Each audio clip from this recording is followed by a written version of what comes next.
Halef Kökler'in Çağrısı dizisinin sevilen başrol oyuncuları İlhan Şen ve Biran Damla Yılmaz ödül aldı. Ödül gecesinden ilk görüntüler ise sosyal medyada beğeni topladı.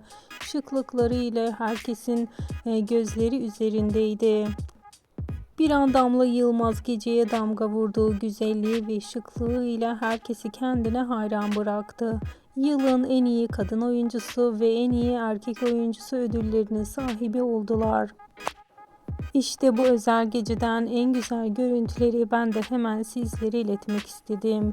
İlhan Şen ve Biran Damla Yılmaz'ın birbirinden özel görüntüleri videomuzda bulunmaktadır.